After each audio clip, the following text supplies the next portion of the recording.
So anyways, let's dig in, and we're going to take a look at that week 7 game against the Tampa Bay Buccaneers. Baker Mayfield has been on a heater up until last game when they played our Lions. Thoughts on the quarterback position and kind of takes on the quarterback position are one of the things that I find frustrating as a fan. And I try to be a fan that knows what's going on. I think the fantasy football side of things has helped to drive that. So there's always these quarterbacks that catch these narratives, right? This guy's no good. That guy's no good. This guy's amazing. But I think in general, most quarterbacks are bad when their offensive line is bad. As Lions fans, we've seen that for years.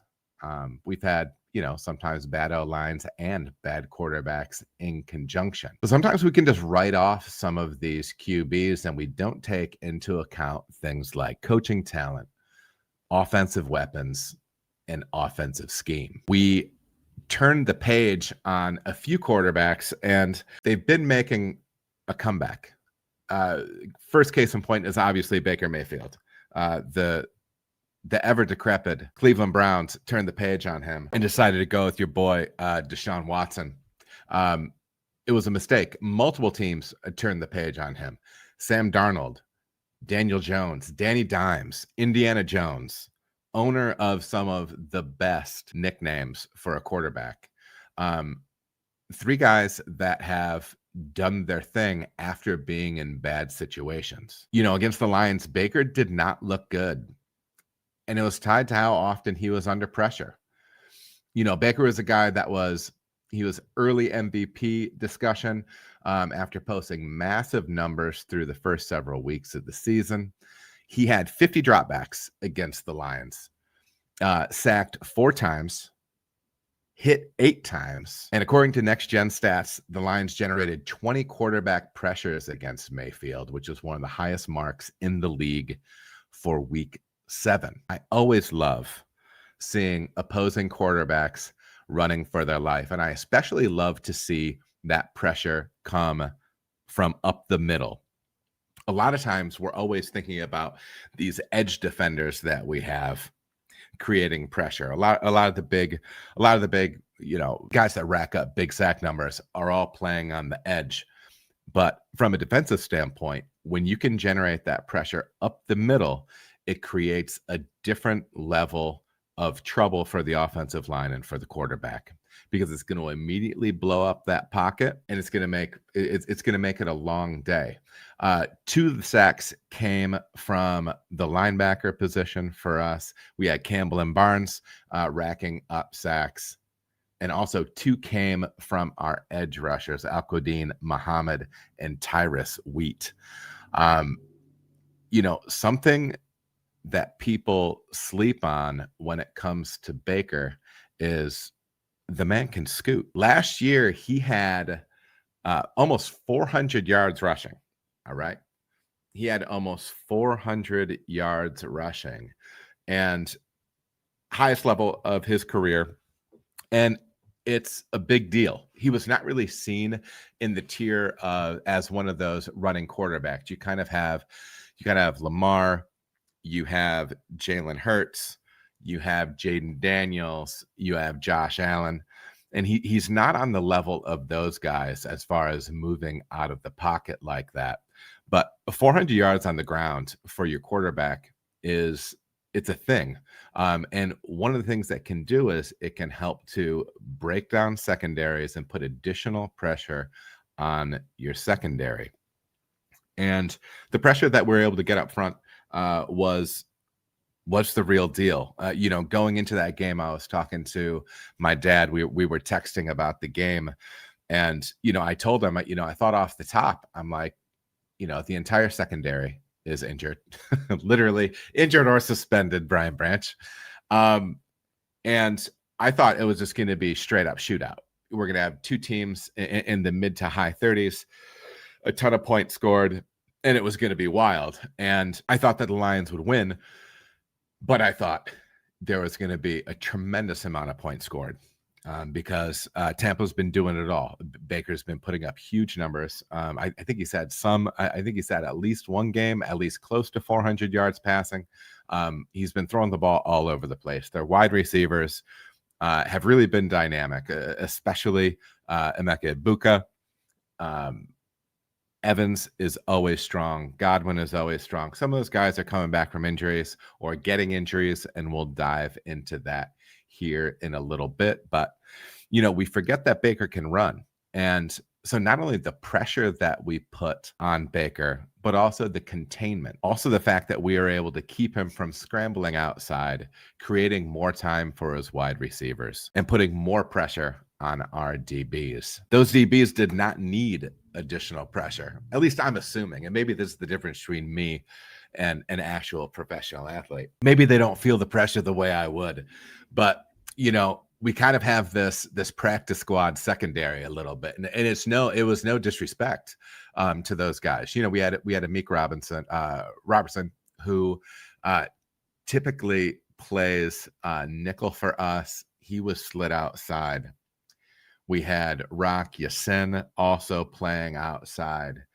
And then we had some guys, and I followed the Lions closely. I don't remember some of these names I didn't know. Arthur Millette, Nick Whiteside, also at cornerback. Starting safeties were Thomas Harper and Eric Hallett, who played in the place of injured starter Kirby Joseph and the suspended Brian Branch.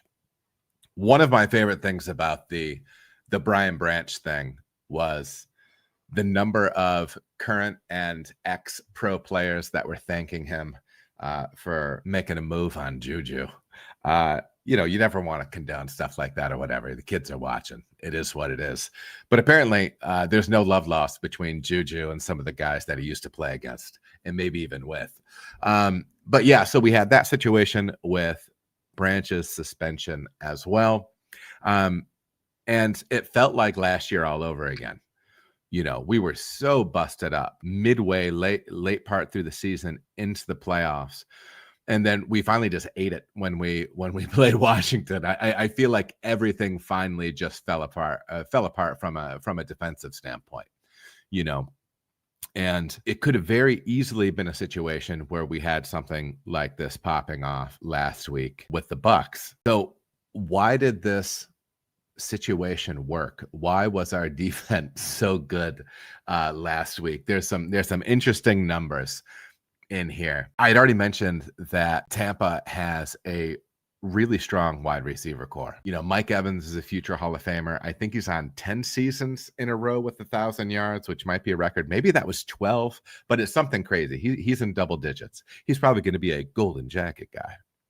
Chris Godwin is electric out of the slot if his foot is still attached to his ankle. And it appears as if that is up in the air. They signed him to a fat contract in the offseason, and then he apparently had maybe a second foot and or ankle injury. But he's dynamic out of the slot. Last year, before he got hurt, he was tearing it up. I think it was maybe week 6 when he went down. Week 1 through 6, he was blowing up. So 2 really talented guys there. And then they went out and drafted Egbuka, which I didn't know exactly what to think through the pre-draft research that I had been doing, because I do a lot of that stuff for the stuff that I do in fantasy football, because I'm kind of a loser. A lot of the stuff that I was reading was saying, Egbuka he's going to translate well to the pro game, primarily out of the slot. Chris Godwin is the slot guy. And so when they drafted Egbuka, I thought to myself, okay, well, maybe Godwin isn't as healthy as they want him to be. But Tampa does some interesting stuff. They play people all over the field. They're one of the few teams in the league. A lot of teams will have guys that play specifically in the slot. And Tampa will play these guys anywhere. And what's been wild to see the first several weeks of the season is they've been using Egbuka out wide in the slot, and he's been crushing. He has been crushing. I wish I had him on more of my fantasy teams. We have Godwin with the ankle. We have Evans that was coming off of a hamstring injury, and Egbuka was also banged up. So when we're looking at why did this work, Why did this patchwork secondary do its thing? Not taking anything away from the players. We're going to get to them, but that's a factor. They're banged up in the secondary. But still, our guys made plays. One of the things that Baker does really well is he pushes the ball downfield, and he's got that label that you get when you win games. They call you a gunslinger. When you play like that and you don't win games, they call you undisciplined. Don't get me started. That's one of my biggest quarterback pet peeves on how people talk about that position. That drives me nuts. But anyways, Baker apparently, I saw a clip last week. I think maybe it was the game before the Lions, before when they played the Lions. And, he's always fiery and doing his thing on the sideline. And, when he was with the Browns and losing, people were saying, well, it was immaturity or bad leadership. But now he's fiery. You know what I mean? People want to follow that guy. That stuff always cracks me up, how those narratives turn over just based on whether or not you're winning. But Baker pushes the ball downfield, and he was 0 for 7 on passes that traveled more than 20 yards in the air. We call those air yards, ladies and gentlemen. It might be a little bit of a fancy football term. But yeah, on passes that traveled more than 20 yards in the air, he was 0 for 7. And then on top of that patchwork defensive backfield had 12 pass breakups. That's a lot, baby. And I'm going to tell you right now, I don't even know if I'm going to pronounce this guy's name right. So if I'm saying it wrong, I apologize to you, Arthur. But Arthur Mollett, he had that INT, the one that he stripped away from Kate Otten. I was in the airport coming back from a consult gig in Boston for the beer work that I do.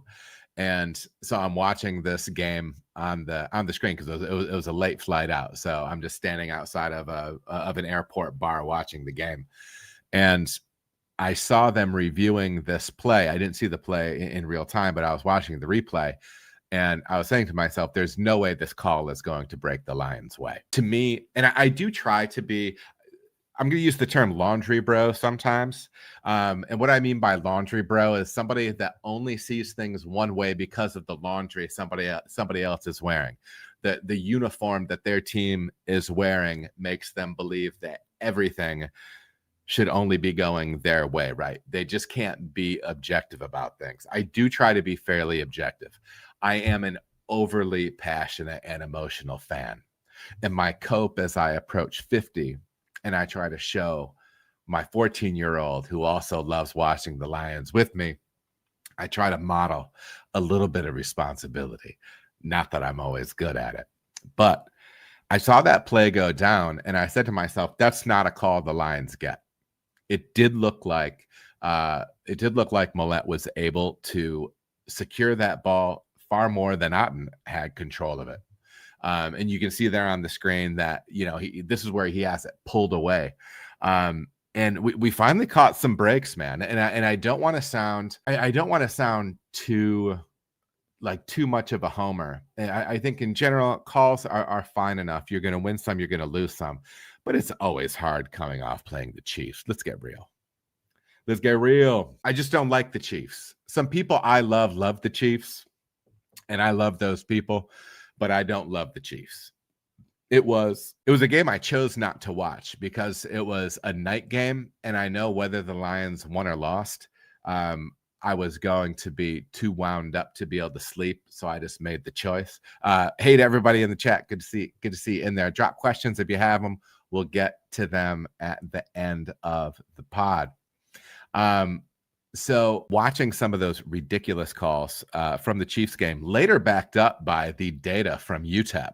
UTEP did a study that was talking about really 50-50 calls, things that can go either way, pass interference, plays that led to first downs. Kansas City since 2016 has disproportionately benefited from those calls. Don't hate me for saying it, but it's the truth. So after watching some of that stuff that went down in the Lions-Chiefs game, my gut was telling me we're not going to get that INT call, but we did, and I'll take it. Now, the next thing that we have to peel back when we're looking at why Detroit was able to slow down the Bucs, even with this depleted secondary, is my man, Kelvin Sheppard. We need to give the hat tip to Kelvin Sheppard. But I think there's some layers to this. Like there's always nuance when we develop takes on situations, right? First of all, just a couple of stats. Lions played almost 50% man coverage versus the Bucs, up from their season average of about 32%, and that's via Sharp Football Analysis. If you're an analytics person, check out that content. There's really good stuff in there. They played an elevated level of man, which is atypical, I think. The number is 32%. So that's a jump. And typically the Lions are in the top even quarter of the league as far as how often they play man as opposed to zone. In a situation like that, you're putting pressure on your DBs to be able to stick by their man, potentially not always with help over the top, situations like that. And as we talked about with a matchup like the Bucs, where Baker's going to challenge you, try to throw the ball into tight windows and trust his receivers, he's going to put a lot of pressure on that secondary. And they were 0 for 7 in passes traveling over 20 yards. Okay. So the Lions did that primarily with man and at an advanced rate. The next thing that I think it shows is I think it shows Brad Holmes's ability to bring in guys that fit the scheme. It highlights Sheppard's ability to scheme against opposing offenses and his capacity to develop players. I think a lot of times we like to have takes on coaches or players without looking at the bigger picture. And listen, I mean, I was sweating when Aaron Glenn left for the Jets. I was sweating when Ben Johnson took the job at the Bears. And then it turned to hatred because it was the Bears. Why have to be the Bears? Go somewhere else. Go to the AFC, like Aaron Glenn, who had enough sense. Because when you go away from us, I could still like you. But I was nervous when Glenn left, right? And keep in mind, I believe they lost 7 coaches total in the offseason. 7 coaches total. And a lot of people are talking about, this brain drain or this leadership loss, this loss of X's and O's, the continuity that you have from season to season of knowing those people, right? The relationships that you form between, is there coach to coach? Is there player to coach? So when Sheppard came on board, Campbell said he's the guy. And in my mind, Campbell's track record gives him that rope, right? Like it gives him that long leash in my mind. The front office hasn't been flawless. Dan hasn't been flawless, but man, it's night and day to what we used to be. And it's becoming more and more apparent that, people like to talk about Super Bowl windows and everything like that. Going into the season, talking to my son, talking to my dad, talking to my friends, I really feel like we're seeing a situation where the Lions draft well. They're smart with their money by and large, and they develop players well. And I think those are the keys to being a very good team for a very long time. And that's what I think the Lions are going to be. People talk about Super Bowl window. I think that stuff is overblown. And I think that stuff for like the 24-hour news is, sports news cycle. People have to have stuff to talk about. But when you look at how the Lions have built this thing, how they don't spend big splash money in free agency in general, not that they won't do it at some point in the future, but the way they're building this thing, the way that Dan Campbell can clearly develop coaches because they're bringing these people up from within. John Morton is a different story. We're not going to jump too much on John Morton today, which that's been solid as well, but I have some takes on that too. But Kelvin Sheppard, he had me. I saw that clip of him from Hard Knocks. I almost called it Hot Takes. He had that clip from Hard Knocks where he was talking about Malcolm Rodriguez when old Rodrigo was a rookie. And I believe he was a 6th-round pick. And he was getting on his veterans and saying, you have a 6th-round guy that's beating you out here. Are you going to make me play him? Are you going to make me start him over, give him snaps over you? I loved that snip from Hard Knocks. And you can see the kind of guys that Dan likes to bring up through that system. And Kelvin's one of those dudes, man. Kelvin's one of those dudes. He's done some savvy things this year. Me and producer Stu were at the Monday night game when they played the Ravens before we knew that the Ravens were going to kind of be in shambles this season. They were playing the Ravens when they still had Lamar. So if Lamar's on the field, they always have a chance. I know they had a bunch of injuries on defense, but I tell you what, man, they locked him down. They locked Lamar down. And something that Glenn was very, very big on was never running a spy. And Sheppard did, and it worked really well in that game. That doesn't mean that they're always going to do that for running quarterbacks, but sometimes you scheme up things for a situation. And so it's some of these things that are building for me, like implementing that spy, seeing the way they made some tweaks to what they're doing with man. Also, they're generating pressure up front, which is also helping that secondary. But you can see how he's working with this group of people and doing some schematic things that I think are exciting long term, right? Like when you project out for the rest of the season. One of the big additions for this game, and speaking of defensive front, was getting Aleem McNeill back. Multiple reports list different pressure totals for McNeill. If you ever start diving into the stat side of things, the analytics side of things, you're always going to see some differences from site to site. And so I kind of just pick some, and then sometimes I'll average those numbers out a little bit. But the Lions official website indicates he finished with 5 pressures, while other sources list the total as 3. Regardless, his return provided significant interior pass rush for the Detroit defense. Again, this pressure is coming from the inside of the line, which is particularly disruptive for quarterbacks. And it really helps to break down the pocket. He also had 1 pass deflection. And one of the things that I love when I see our defensive players lining up, if they are not getting to the quarterback, getting those big hands up and tipping those passes, so many interceptions are generated at the line of scrimmage by defensive linemen, people rushing the quarterback, getting their hands up on that pass. It's a really, really big deal. And so sometimes you just think, oh, tackles for loss, sacks, pressures, hits, all those stats are great, but you have to have right in there too, tip passes, deflected passes. It's really a big deal when we're talking about creating that pressure up. And so, looking at that game, my hope was, because that secondary was so beaten up, we get a lean back, maybe we're a little healthy up front, maybe we can get some pressure. That was how I thought we were going to get our win on this. And it just ended up being that we got both. All right. Beautiful stuff. Beautiful stuff. That's going to be a wrap on the Lions Bucs game. Again, it was a week and a half ago at this point. The pods are going to be usually the day after the Lions play, as long as I don't have a conflict with my schedule, but it'd be as close as possible to the day after they play. So usually we'll be diving in on that. This time, this segment, it's a little bit of throwback material, but it is what it is.